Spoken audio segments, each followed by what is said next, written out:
ప్రత్యక్షత అనే కార్యక్రమాన్ని వీక్షిస్తున్న దేవుని పిల్లలైన మీ అందరికీ నా హృదయపూర్వక వందనాలు. ప్రతి వారం ఇదే సమయానికి ఈ కార్యక్రమాన్ని మీరు వీక్షించాలని దేవుని పేరిట మనవి చేస్తున్నాను.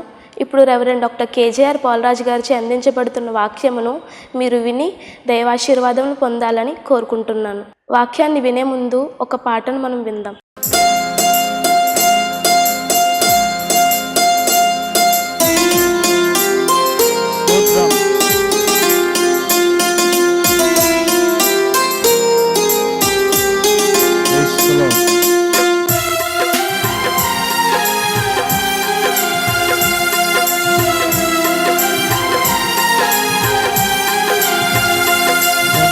చూచువాడా నిత్యం కాచువాడా, నన్ను చూచువాడా నిత్యం కాచువాడా, పరిశోధించి తెలుసుకున్నావు, చుట్టూ నీవే ఆవరించావు, పరిశోధించి తెలుసుకున్నావు, చుట్టూ నీవే ఆవరించావు. కూర్చుండుట లేచిండుట, కూర్చుండుట లేచిండుట బాగుగా ఎరిగి ఉన్నావు, బాగుగా ఎరిగి ఉన్నావు. నన్ను చూచువాడా నిత్యం కాచువాడా, నన్ను చూచువాడా నిత్యం కాచువాడా. మన ప్రభువును రక్షకుడైన యేసుక్రీస్తు శుభనామంలో న్యూ జెరూసలేం సెంట్రల్ చర్చ్ తరపు నుండి మన బ్లెస్సింగ్ ఛానల్లో గత సంవత్సరం నుండి దేవుని ప్రత్యక్షత అనేటువంటి కార్యక్రమాన్ని చూస్తున్నటువంటి మా వీక్షకులైన మీ అందరికీ కూడా ప్రభు అయిన యేసుక్రీస్తు శుభనామంలో వందనాలు. అమ్మ బాగున్నారా? మరి ఒక నెలలో మిమ్మల్ని కలుసుకోవడానికి ఈ టెలివిజన్ పరిచర్య ద్వారా మీతో మాట్లాడడానికి ప్రభు నాకు ఇచ్చిన అవకాశాన్ని బట్టి నేను స్తుతిస్తూ ఉన్నాను. మరి మార్చి మాసంలోనికి మనం వచ్చేసాం. దేవుని వాక్యాన్ని వినడానికి మీరందరూ సిద్ధంగా ఉన్నారా? సరే, సంతోషం. మరి ఈ రోజున దేవుని యొక్క వాక్యంలోనికి మనం వెళదాం. మరి ఈరోజు అంశం ఏమిటంటే మన నిరీక్షణకు ఆధారం ఏమిటి? మన నిరీక్షణకు ఆధారం ఏమిటి?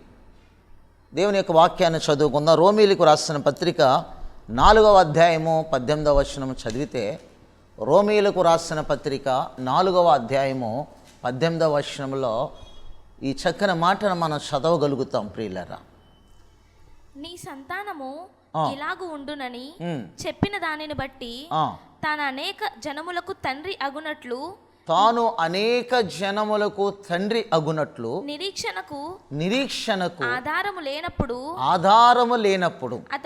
అతడు నిరీక్షణ కలిగి నమ్మెను. చాలమ్మా, ఇక్కడ ఈ మాట మనం చాలా జాగ్రత్తగా ఆలోచన చేస్తే, ప్రియా దేవుని బిడ్డలారా, అబ్రహామును గూర్చి మనము ఈరోజు వినగలుగుతూ ఉన్నాం. అబ్రహాం అంట నిరీక్షణకు ఆధారం లేనప్పుడు, ఎప్పుడు నిరీక్షణకు ఆధారం లేనప్పుడు, తాను అనేక జనములకు తండ్రి అగునట్లుగా నిరీక్షణకు ఆధారము లేనప్పుడు అతడు నిరీక్షణ కలిగి నమ్మెను. ప్రియులారా, నిరీక్షణ అంటే ఏమిటి అని ఆలోచన చేస్తే మనకు అర్థం అవ్వాలి అంటే, కనపడని దానిని గూర్చి ఎదురు చూడటం, లేక లేని దానిని పొందుకోవడం కొరకు ఎదురు చూడటం. అబ్రహాము జీవితంలో దేవుడు అద్భుతమైన మాట మాట్లాడాడు.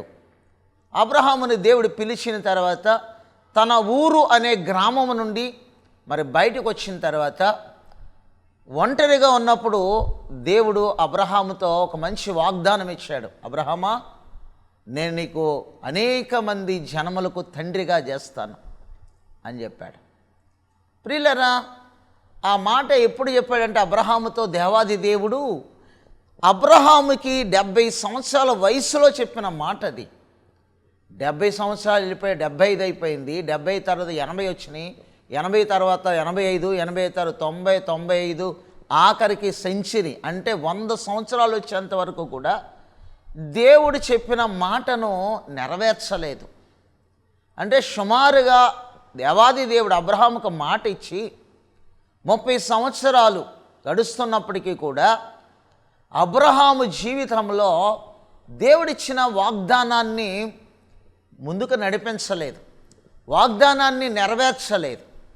అయితే ఇప్పుడు మనం చదువుతున్నటువంటి మాట అబ్రహాముకు 100 సంవత్సరాలు వచ్చినప్పుడు, అబ్రహాము వయసు 100 సంవత్సరాలు వచ్చినప్పుడు దేవుడు మరలా ఈ మాటను జ్ఞాపకం చేస్తూ ఉన్నాడు. మరలా ఒకసారి చదువుదాం. అబ్రహాముకు నీ సంతానము ఇలాగు ఉండునని ఆ చెప్పిన దానిని బట్టి తాను అనేక జనములకు తాను అనగా అబ్రహాము అనేక జనములకు తండ్రి అగునట్లు నిరీక్షణకి ఏ మాత్రము కూడా ఆధారం లేదు. ఆధారము లేనప్పుడు అతడు అబ్రహాము నిరీక్షణ కలిగి నమ్మెను. ప్రియులరా, ఈ వాక్య లేఖనములో 21వ వచనం వరకు మనం చూస్తే 4 ప్రాముఖ్యమైనటువంటి మాటలు కనిపిస్తాయి. ఒకటి నమ్మిక. అబ్రహాము దేవుని మాట మీద నమ్మిక కలిగి ఉన్నాడు. అయితే నిరీక్షణకి ఆధారం లేదు. కారణం ఏమిటంటే అబ్రహాము యొక్క వయసు 100 సంవత్సరాలు వచ్చేసినాయి, 95 సంవత్సరాలు గతించిపోయాయి. ప్రియులారా, ఇక ఆలోచించడానికి ఏ విధమైనటువంటి అక్కడ నిరీక్షణకి ఆధారం కనపడటం లేదు. అలాంటి సందర్భంలో అబ్రహాముకి శరీరం అంతా కూడా మృతతుల్యమైపోయింది. శారా గారి యొక్క తన భార్య అయినటువంటి శారమ్మ గారి యొక్క శరీరము కూడా మృతతుల్యమైపోయింది. అబ్రహాముకు 100 సంవత్సరాల ప్రాయమైతే తన భార్య అయినటువంటి శారాకి 90 సంవత్సరాల వయసు వచ్చేసింది. ఆ టైంలో ఇంక బిడ్డలు ఎలా కలుగుతారండి? మనం ఆలోచన చేద్దాం. 100 సంవత్సరాలు అబ్రహాము కనగలుగుతాడా? కనగలగాలి అంటే శరీరంలో స్టామినా కావాలి, శక్తి కావాలి. ఒక మాట మనం చదివితే కిందను లైన్గా చదువుకుంటూ వస్తే అబ్రహాము శరీరము మృతతుల్యమైపోయినట్లుగా ఉంటుంది అక్కడ. మరియు అతడు విశ్వాసమందు బలహీనుడు కాక రమారమి 100 సంవత్సరాల వయసులో కూడా అప్పటికి తన శరీరము మృతతుల్యమైనట్లు శారా గర్భమును మృతతుల్యమైనట్లును ఆలోచించెను. ప్రియులరా, ఇక్కడ మనము చాలా జాగ్రత్తగా మనము అబ్రహాము యొక్క వ్యక్తిత్వాన్ని, అబ్రహాము యొక్క జీవితాన్ని గమనించినట్లయితే దేవుడు ఇచ్చిన వాగ్దానము సంవత్సరాల కొలది గడిచినప్పటికీ కూడా అబ్రహాము జీవితంలో నమ్మిక ఉంచాడు.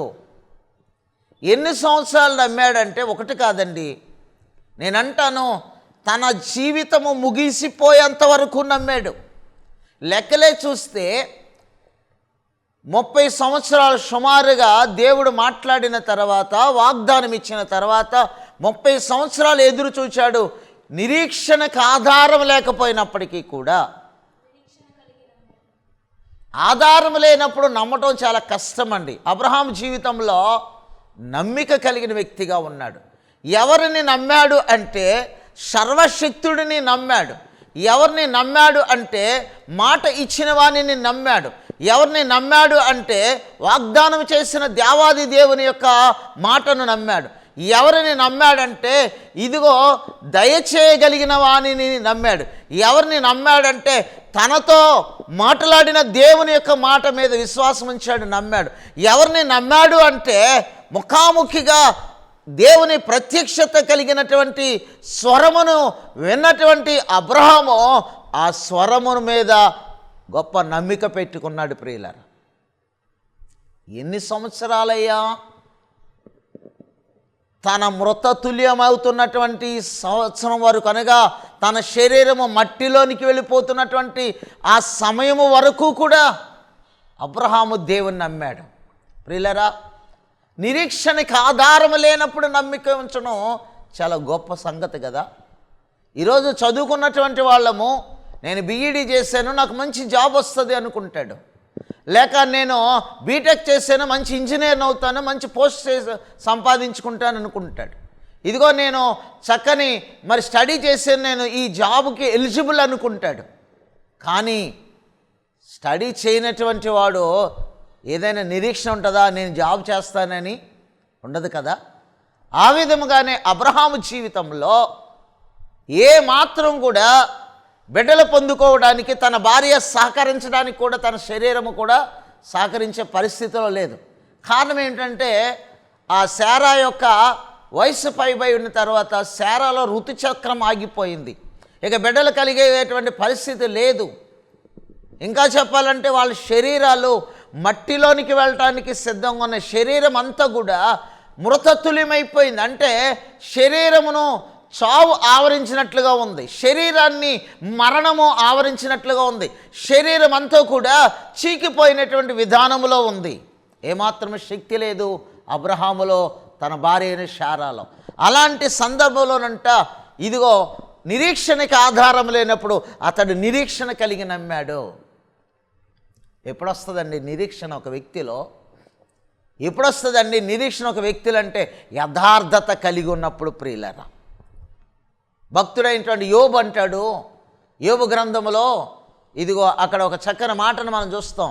యోబు గ్రంథము 4వ అధ్యాయము 6వ వచనంలో అక్కడ చక్కని మాట మనం వినగలుగుతున్నాం. ప్రియులారా, నీ యొక్క యథార్థ ప్రవర్తన, నీ భక్తి నీకు ధైర్యము పుట్టింపదా? నీ భక్తి నీకు ధైర్యము పుట్టించదా? నీ యథార్థ ప్రవర్తన, నీ యథార్థమైన ప్రవర్తన నీ నిరీక్షణకు ఆధారము కాదా?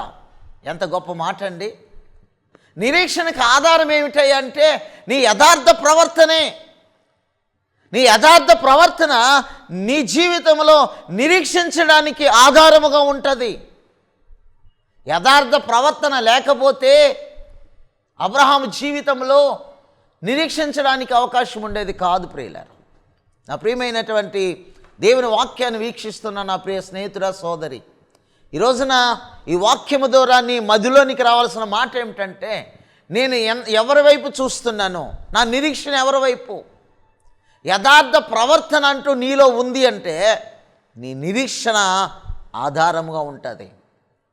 గాలిపటం ఎగురుతూ ఉండాలి అంటే దానికి ఆధారము దారము కావాలి.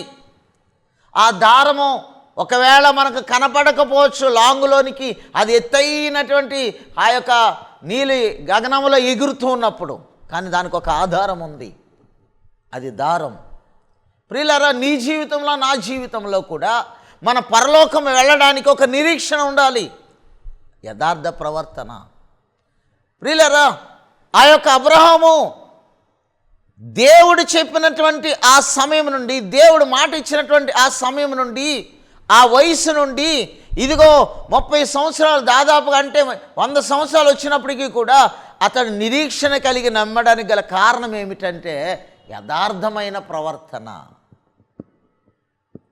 ఆ యథార్థమైన ప్రవర్తన అబ్రహాములో మొట్టమొదటి యొక్క లక్షణాన్ని తీసుకొచ్చింది. ఏమిటో ఆ లక్షణం అంటే నమ్మిక. అతడు నమ్మాడు. నిరీక్షణకి ఆధారం లేనప్పుడు అతడు ఏం చేశాడంట? నిరీక్షణ కలిగి నమ్మెను. నిరీక్షణ కలిగి నమ్మాడు. దేవుని బిడ్డలారా, ఈ రోజున దేవుని పిల్లలుగా, దేవుని వాక్యాన్ని వింటున్నటువంటి ఆయన బిడ్డలుగా మనము నిరీక్షణ కలిగి నమ్మిక ఉంచితే ఆధారం లేని నీ జీవితంలో దేవుడు అద్భుతాన్ని చేయడానికి ఇష్టపడుతున్నాడు. ఏ విధంగా కూడా సోర్సెస్ లేవు నీ బ్రతుకులో ఉన్నతమైన స్థితికి రావడానికి. కానీ నా దేవుడు అంటాడు కదా, ఇదిగో నీకు ఒక ఆధారాన్ని నేను ఇస్తున్నా. ఆధారం ఏమిటో తెలుసా? ఆ యొక్క నిరీక్షణ అనేటువంటి మనస్సు మనకు ఉండాలి, ఆ యథార్థమైన ప్రవర్తన మనలో ఉండాలి. అబ్రహాంలో ఉన్నది కనుక నిరీక్షణ కలిగి నమ్మాడు. ఒక మాట ఏమిటంటే నమ్మాడు. రెండవదిగా చూసినట్లయితే తన శరీరాన్ని చూచుకున్నప్పుడు, తన భార్య వైపు చూచినప్పుడు మా ఇద్దరు శరీరాలు కూడా మృతతుల్యమైపోయినాయి అని ఆలోచించాను, కానీ సందేహించలేదట.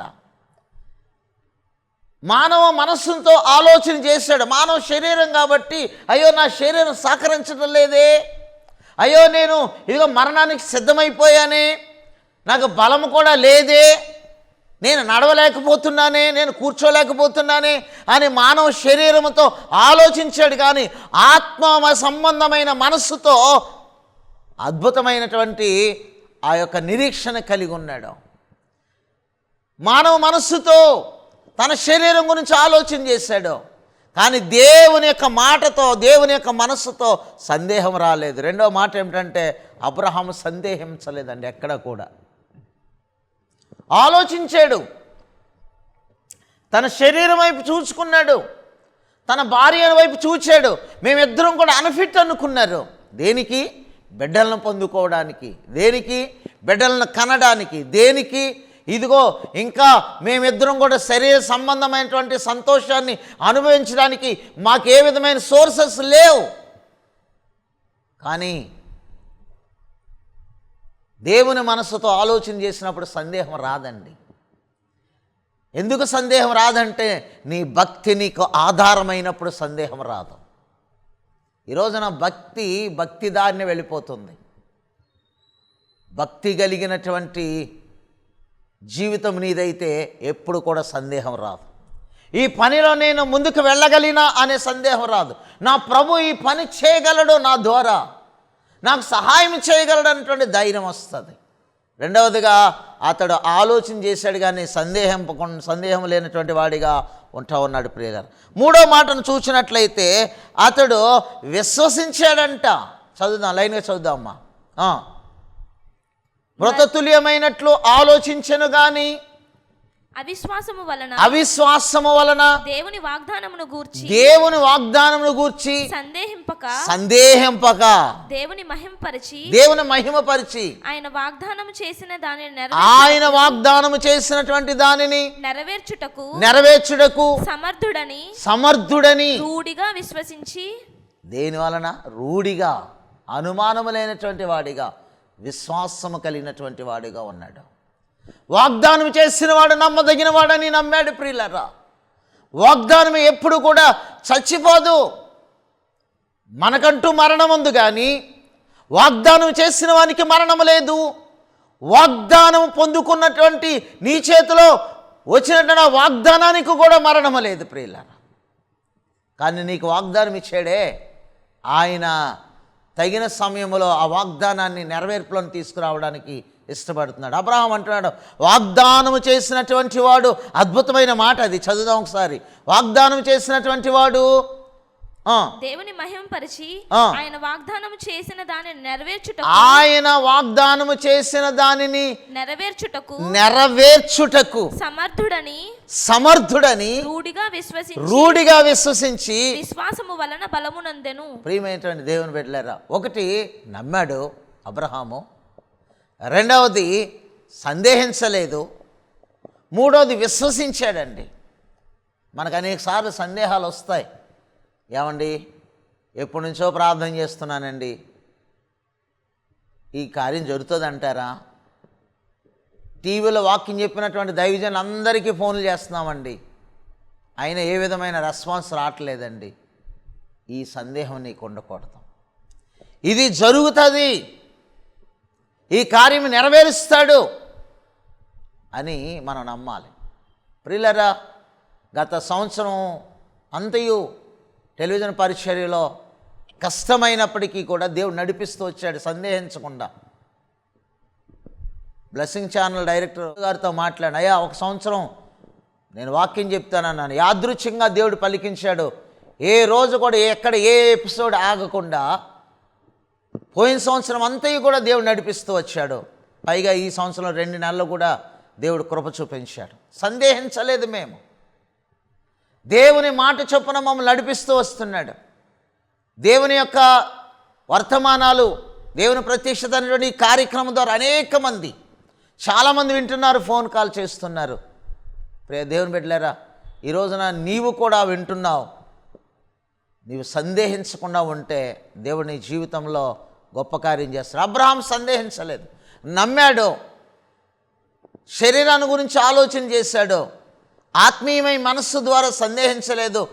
వాగ్దానం చేసినవాడు నమ్మదగినవాడు, సత్తా ఉన్నవాడు, చేయగలిగినటువంటి వాడు, నడిపించగలిగిన వాడు, ఆయన వాగ్దానం ఇచ్చినవాడు. నమ్మాడు, విశ్వసించాడు, రూఢిగా నమ్మాడట, సందేహించకుండా.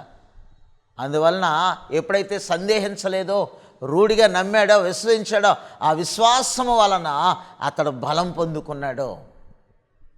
ఏ విశ్వాసం వలన? సందేహము లేని విశ్వాసం.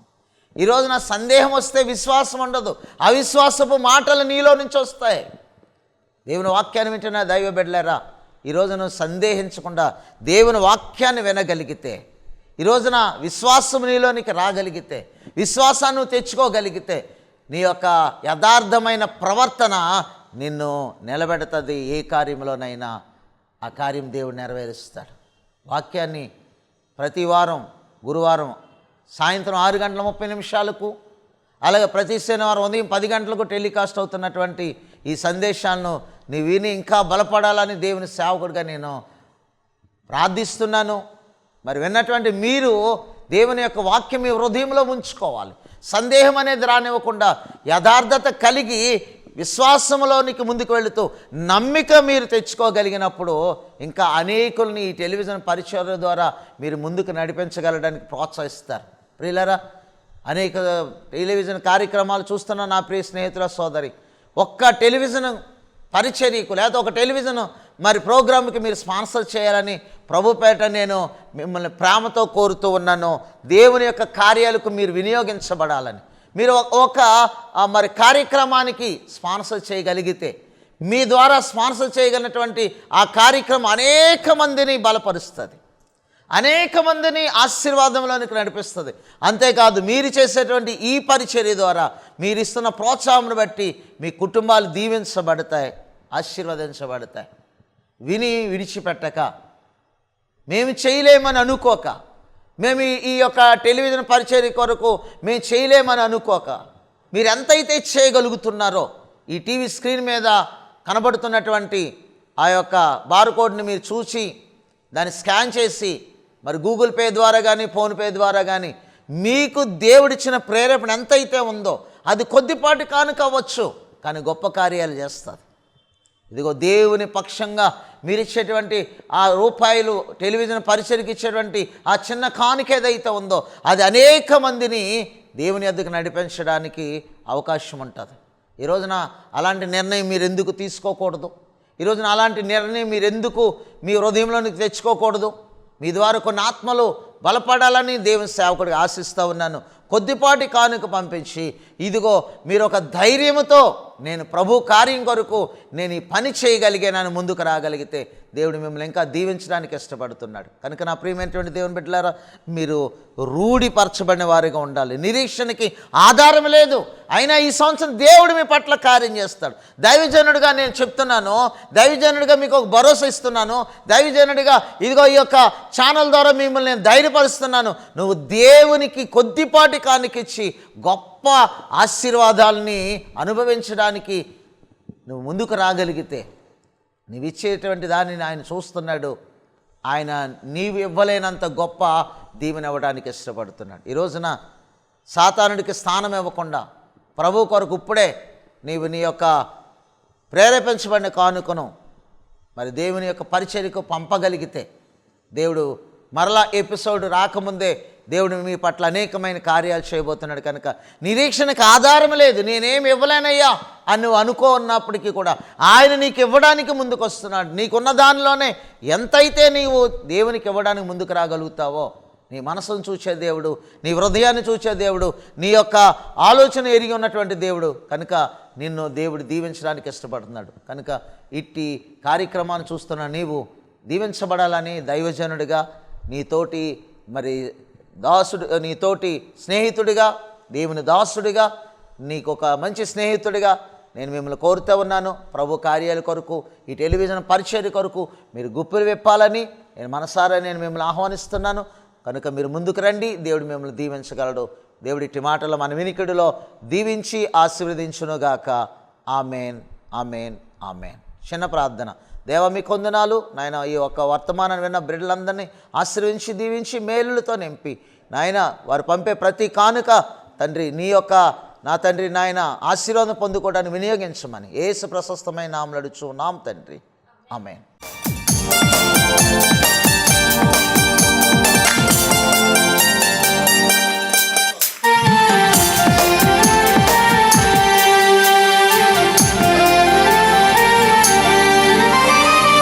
ముసలమ్మ ముచ్చట్లు కట్టి పెట్టి పరిశుద్ధ గ్రంథాన్ని చేతబట్టి, ముసలమ్మ ముచ్చట్లు కట్టి పెట్టి పరిశుద్ధ గ్రంథాన్ని చేతబట్టి, దీక్షతో నడుము కట్టి ఇంటింట తలుపు తట్టి, దీక్షతో నడుము కట్టి ఇంటింటి తలుపు తట్టి, యేసయ్య ఊసే చెప్పమ్మా ఊరెక్కడే ఉంటే తప్పమ్మా, యేసయ్య ఊసే చెప్పమ్మా ఊరెక్కడే ఉంటే తప్పమ్మా. ముసలమ్మ ముచ్చట్లు కట్టి పెట్టి పరిశుద్ధ గ్రంథాన్ని చేతబట్టి. దయచేసి అందరూ చప్పట్లు కొడదాం.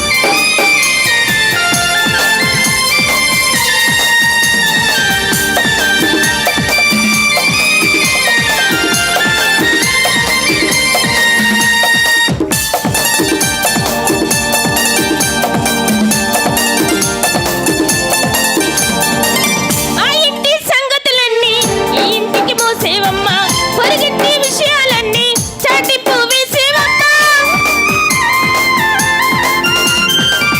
ఆ ఇంటి సంగతులన్నీ ఈ ఇంటికి మోసేవమ్మ, పొరుగింటి విషయాలన్నీ చాటింపు వేసేవమ్మ. ఇక్కడ మాటలు అక్కడ చెప్పి మంచిని చెడుగా తిప్పి, ఇక్కడ మాటలు అక్కడ చెప్పి మంచిని చెడుగా తిప్పి, రెచ్చగొట్టే పనులే మనమ్మా తిట్టు పెట్టవాగే చిన్నమ్మా, రెచ్చగొట్టే పనులే మనమ్మా తిట్టు పెట్టవాగే చిన్నమ్మా. ప్రభునందు ప్రియమైన దేవుని పిల్లలారా, ఈ టెలివిజన్ పరిచర్య ప్రారంభించి 1వ సంవత్సరం పూర్తి చేసుకుని 2వ సంవత్సరంలోనికి నడిపించినందుకు దేవునికి స్తోత్రములు. ఈ బ్లెస్సింగ్ టీవీ ఛానల్ ద్వారా దేవుని ప్రత్యక్షత అనే కార్యక్రమాన్ని వీక్షిస్తున్న మీ అందరికీ ధన్యవాదములు. ఈ కార్యక్రమంలో దైవజనులచే అందించబడిన వాక్యాన్ని విని మేము ఆశీర్వదించబడుతున్నాం అని మీరు చేసే ఫోన్ కాల్ని బట్టి మేము ఎంతగానో సంతోషిస్తున్నాము. ఈ భారభరితమైన పరిచర్యలో మీ వంతుగా మీరు కొద్దిపాటి సహాయాన్ని అందించుటకు మీ గుప్పిళ్ళు విప్పాలని కోరుతున్నాము. కనుక మీ కానుకలను ఫోన్పే ద్వారా పంపి ఆశీర్వదించబడాలని కోరుతున్నాము. దేవుడు మిమ్మల్ని దీవించును గాక. ఆమెన్. మా చిరునామా రెవరెండ్ డాక్టర్ కేజేఆర్ పోలరాజ్ గారు, New Jerusalem central church, Saidilpeta, Mendapeta, doctor BR Ambedkar, Konaseema district, Andhra Pradesh. మా సెల్ నంబర్స్ 9676497742 మరియు 9618277996.